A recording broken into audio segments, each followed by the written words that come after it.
They say a picture is worth 1,000 words. And as with everything in the Trump administration, that may be an understatement. Of course, there is this photo from the G7 tweeted out by a spokesman for Angela Merkel, showing the German chancellor with her hands planted, staring down at her American counterpart. There's also this one, showing a white imprint on President Trump's right hand following yet another hard handshake with French President Emmanuel Macron. And then there's this one of IMF Managing Director and Chairman Christine Lagarde with a withering look as the president shows up late for a breakfast focused on gender equality. Of course, they will all be overshadowed in about 24 hours by the image of a sitting American president meeting with the leader of North Korea for the first time ever. The question now is, what, if anything, will that meeting amount to beyond just that photo op? With that, I want to welcome in my panel. Joining me on set, national political reporter for Axios, Jonathan Swan, former Deputy Assistant Secretary of Defense and MSNBC national security analyst, Evelyn Farkas, political reporter for the New York Times, Ken Vogel, and joining us all the way from Singapore, a friend of the show and Pulitzer Prize-winning White House bureau chief for The Washington Post, Philip Rucker. Phil, I want to start with you since you are on scene, the site of all of the action. I've been enjoying all of the Instagrams that everyone is sending of the J.W. Marriott press file in Singapore. I want to read, though, from your piece in The Washington Post about this upcoming summit. You write, and I thought that this was a really on-point frame, quote, one is a septuagenarian American president. The other, a millennial North Korean dictator. But each has nuclear weapons and mixes taunts and tributes to keep the other one off balance. Thin-skinned alphas, both men, are wedded to a go-it-alone leadership style, have a penchant for bombast, and are determined to project dominance when they finally meet. So what is your sense of how things are unfolding there on the ground in Singapore so far? And what do you think these two personalities, how is the president going to end up handling this? Yeah, Casey, well, they've both arrived here in Singapore last night. It's now morning, Monday morning. President Trump is scheduled to be meeting with the Prime Minister of Singapore later today, and then, of course, on Tuesday with Kim Jong-un. And they've been sizing each other up for months, really for years. Kim Jong-un and the North Korean delegation have been studying Donald Trump, the history about him, the art of the deal, sort of understanding his personality. Trump is doing the same about Kim. I think Trump sees this very much as a clash of personalities, as an opportunity to size up the North Korean dictator, something no American president has been able to do face to face. And as he said the other day, he'll know within a minute or two whether there's something here, whether Kim can come to the table and have a deal. Now, if you start looking at the substance of what that deal could be, it gets very messy because that's not worked out. It's unclear what sort of deliverables they could walk away from this meeting with, but Trump is very eager to at least have the meeting and try to make friends with the dictator. Phil, is there a view that there may be any risk for the president in simply having this photo op? What is the thinking? What has he been told about whether he should smile, how he should present himself in what we know is going to be an instantly iconic picture? Well, it's an iconic picture that the North Koreans very much want.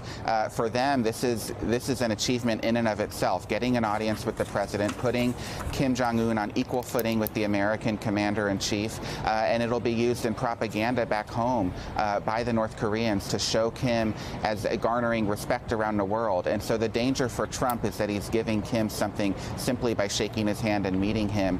We'll have to see what the body language looks like. I think it'll be really striking, for example, if Trump is kinder to Kim Jong-un than he was to Justin Trudeau in Canada and some of the other European allies that he was with at the G7 in Quebec the other day. The body language from the photos that you showed at the beginning of the show was so striking, and we'll have to see if Trump is more relaxed and, frankly, more enjoying himself when he's face-to-face with the North Korean leader. So as you referenced a minute ago, the president did say it won't take long for him to tell if Kim Jong-un is serious about making some sort of deal. I'm going to show our viewers what he said before leaving Canada yesterday. It's a good question. How long will it take? I think within the first minute, I'll know. How? My touch, my feel. That's what I do. And if I think it won't happen, I'm not going to waste my time. I don't want to waste his time. Jonathan Swan, your take on that. Philip Rucker mentioned earlier that this is a clash about personalities, and I know you have some new reporting about that. The president has been, in his briefings, fixated on Kim Jong-un's personality, wanting to know everything he can about him. He's been asking Mike Pompeo, who's actually met with Kim, right, the only one of his top aides. But the allied intelligence agencies have compiled a very detailed profile of Kim Jong-un, largely taken from interviews with some of his former classmates when he attended an elite Swiss school in his adolescence. Oh, interesting. And the profile, we got this from someone who studied it carefully, the classified binder. It bears a striking resemblance to the Kim Jong-un you see today. He described him as the young Kim Jong-un from these interviews, gluttonous, would eat himself almost sick, would be prone to fits of anger and outbursts of violence. Apparently there were young children that he hit during this. He was an inattentive student, didn't attend class very much, and demanded slavish loyalty from his classmates. Slavish loyalty. Evelyn Farkas, what does this sort of tell you if you're preparing the president to meet with this man? I mean, first of all, it's not surprising because this is the guy who had his brother killed and his uncle killed. So anyone who would be any kind of threat to him and his power has been eliminated. You know, we understand he's a pretty ruthless guy. Although he said that it's not military force. His father had military first. Mm-hmm. He's saying economy first after we get our nuclear weapons. He wants a McDonald's. Program. Yes, I know. So we can and that he has in common with the president, with our president, of course, because our president loves hamburgers. And I guess he likes McDonald's. I can't remember if that he was does. the filet of type fish, that he though. hates. When he's being healthy. Sometimes without the bread, actually. Like Corey Lewandowski. But I mean, I think if he's smart, he will study our president, Kim Jong-un, and just butter him up. He has 1 minute to butter him up.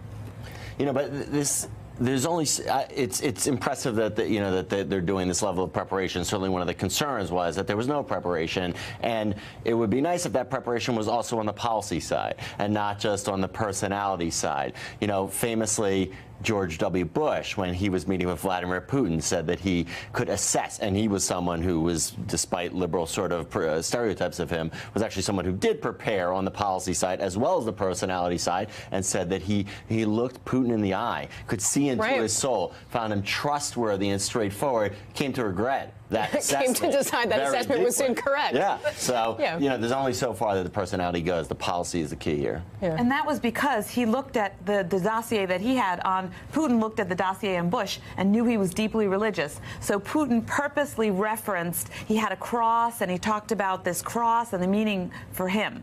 So in part, so he almost played Bush in the other way. Philip Rucker, I want to go to you on this because we have talked so much about how the president prepares or doesn't prepare for all kinds of meetings, but none with stakes as high as this one. And if in fact American authorities they do have this binder that Jonathan Swan is now reporting on, it still seems as though this president is absorbing that information only by having verbal conversations with people who've read it. Is that your sense? I think that's right, Casey. This is a president, Donald Trump, who does not read his daily intelligence report that's written out for him. Instead, he participates in more oral briefings. The CIA director will come into the Oval Office and show him graphics, videos, pictures, maps, charts, anything that can help him visually understand the intelligence, because we know he doesn't like to sit down and pore over the written word. I assume that's the case now as he's preparing to meet with Kim Jong-un. You know, Trump has said he doesn't require much preparation for this meeting. That's not quite right, according to Mike Pompeo, the Secretary of State, who says that he's been having very extensive briefings with President Trump for several weeks now, months really, trying to prepare him for this, trying to get him to understand sort of the history of U.S.-Korea relations, the history of North and South Korea relations, sort of all the details that are at stake. Even if he's not an expert in the technicality of nuclear arms, he at least can understand the sort of broader geopolitical dynamic at play with North Korea as he prepares for the meeting. Let's turn now to all of the drama that preceded this evening, the G7 summit. Just a few hours after the president called his relationship with G7 allies a 10, he pulled the U.S. out of the G7 joint communique as a result of what he called Justin Trudeau's, quote, false statements. He went on to tweet, quote, PM Justin Trudeau of Canada acted so meek and mild during our G7 meetings. The motivator, likely Trudeau's comments about retaliatory tariffs. Here are what two White House advisors had to say about this earlier today. Here's the thing. I mean, he really kind of stabbed us in the back. He really actually, you know what? He did a great disservice to the whole G7. He betrayed. Trudeau did. Yes, he did. We were very close to making a deal with Canada on NAFTA, bilaterally perhaps, and then we leave and Trudeau pulls this sophomoric political stunt for domestic consumption. You just don't behave that way, okay? It's a betrayal, okay? Essentially double-crossing. Not just double-crossing President Trump, but the other members of the G7 who were working together and pulling together this communique. There's a special place in hell for any foreign leader that engages in bad faith diplomacy with President Donald J. Trump and then tries to stab him in the back on the way out the door. And that's what bad faith Justin Trudeau did with that stunt press conference. That's what weak, dishonest Justin Trudeau did. And that comes right from Air Force One. After those comments, Senator Jeff Flake tweeting, quote, "Fellow Republicans, this is not who we are. This cannot be our party." But once again, Flake pretty lonely so far in his condemnation of the president. Ken Vogel, how much self-awareness is there here? Yeah, I mean, the tweets from Trump minutes after leaving this setting, calling out another world leader for being like meek in person and then saying something negative after the fact, and then also the false statements. Trump has actually bragged about bluffing Justin Trudeau on the trade deficit using false statements. So it's pretty rich to see him accusing this foreign leader of doing the same thing that we've seen him do himself. Yeah, Jonathan Swan, I mean, we knew that the president had already caused all sorts of potentially irreversible problems with the Canadian government after making this announcement on tariffs. But the way that this G7 summit concluded, I mean, is it possible? We've seen some tweets from John McCain, for example, that suggest that, you know, someday America's allies will see the Americans who are actually on their side. Is that possible at this point? Well, we've been talking to European officials who are having the same problems with the president, particularly, you know, when you look at Germany, even France, after they got to a better place, that's been reversed. The UK, what they're trying to do is have this long-range view that this is a president for this moment, but move beyond that. But they still have the military ties, and they lean on that. They look for positives where they can. But the reality is, transatlantic relations have not been this bad for a very long time. And no matter what Donald Trump says. We're not even talking about transatlantic relationships anymore either. I mean, we're here on the continent. Canada too, but the European relationship has been profoundly damaged in the last few months over trade as well. But Shinzo Abe was standing there as well. So, I mean, when it comes to economic issues, this is global and this is serious. And I think what was interesting to me, I think we need more reporting on this, but it appears, reading between the lines in the way the Post covered it today, that the Europeans actually staged an intervention. So that photo may have been that intervention where they said, okay, Mr. President Trump, you know, these are the facts. 70% of the foreign direct investment in the United States of America comes from European countries. And by the way, a lot of that goes to southern states that voted for Trump. But we should point out, I mean, that interview, that particularly one that Peter Navarro did, truly, I think that's one of the most extraordinary interviews I've ever seen from an official in this White House. And that's saying something. To call one of America's closest allies, Justin Trudeau of Canada, to say that there's a special place in hell for him and to give him labels like weak and dishonest, that is taking rhetoric to a level that I honestly haven't seen. And so I've been covering Trump for almost 3 years now. This, I mean, and the level of silence from most Republicans in Washington feels deafening. I guess they have so many things to be outraged about that they sort of pick their moments, but their moments are pretty rare, aren't they? Yeah. Phil Rucker, can I get you to weigh in on this, at how this all unfolded? I mean, it seems like a classic case of the president, you know, making one decision in the room and then either watching Justin Trudeau's press conference, being briefed on it, and making, you know, a very abrupt decision and kind of reversing himself entirely. What are the consequences here? Are these relationships reparable?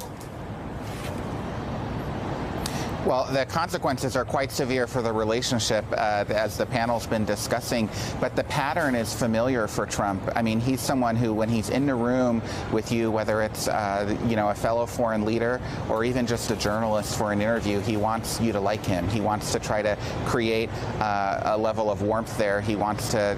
He doesn't usually confront people face to face, and then the meeting's over, and he goes off on Twitter, as he did aboard Air Force One from Canada en route to Singapore. I mean, this is just a familiar pattern for Donald Trump, and he bullies sometimes, but he likes to bully with a distance. He doesn't like to do it face to face with the people he's trying to bully.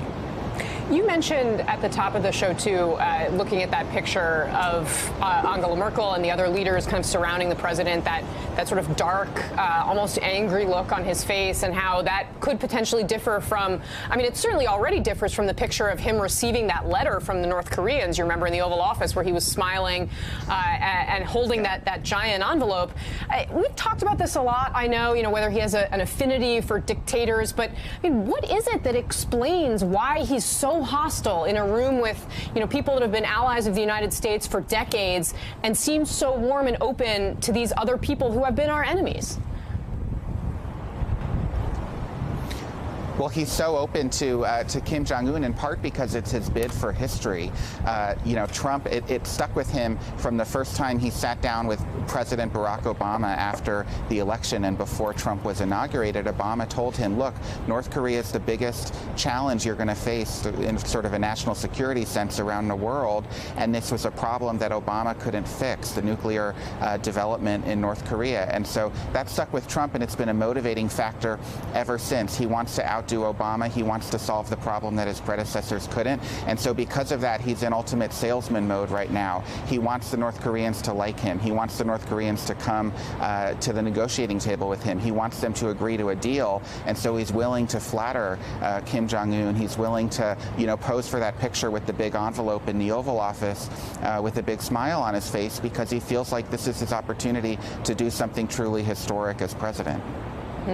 Ken Vogel, you want to have a quick last word before we go? Yeah, to your point, Casey, about the warmness towards traditional adversaries and the coolness towards traditional allies, who's loving this tension at the G7 is Vladimir Putin. I mean, his whole goal was to drive wedges between the traditional Western alliances, and he's got that. Yeah. He's meeting with the Chinese and other officials at the Shanghai Cooperation Organization annual meeting. Hey there, I'm Chris Hayes from MSNBC. Thanks for watching MSNBC on YouTube. If you want to keep up to date with the videos we're putting out, you can click subscribe just below me, or click over on this list to see lots of other great videos.